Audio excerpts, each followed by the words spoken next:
কোনো কিছু আল্লাহর কাছে চাইতে হলে কিভাবে চাইতে হয়? অনেকেই আছে নির্দিষ্ট করে নাম উল্লেখ করে কিছু চায়, যেমন আল্লাহ আমাকে এই চাকরিটাই দেন, আমাকে ওই মেয়েটার সাথেই বিয়ে দিয়ে দেন, বা আমাকে ওই বিশ্ববিদ্যালয়ে চান্স পাইয়ে দেন। আমার প্রশ্ন হলো, কিছু চাওয়ার সঠিক পদ্ধতি কি? দেখেন, এটা ভুল পদ্ধতি। আপনি আল্লাহর কাছে আপনার চাওয়াকে এতটা ফিক্স করে দিবেন না। নবী করিম সাল্লাল্লাহু আলাইহি সাল্লাম দোয়া শিক্ষা দিয়েছেন সাহাবীদেরকে, আল্লাহুম্মা ইন্নী আসআলুকাল আফিয়াতা ফিদ দুনিয়া ওয়াল আখিরা। মানে কি? আল্লাহ আপনার কাছে দুনিয়া এবং আখিরাত উভয় জগতে কি চাই? শান্তি চাই। এখন শান্তি কি আল্লাহ লাখ টাকায় হবে, না হাজার টাকায় হবে, না 100 টাকায় হবে, না কোটি টাকায় হবে, না বিনা টাকায় হবে? সেটা আপনি জানেন। আমি কি চাই? শান্তি চাই, মনের প্রশান্তি চাই, মনের সুখ চাই।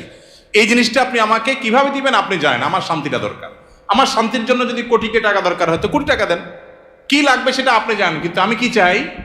শান্তি চাই। এই যে ফাইনাল গোড়ার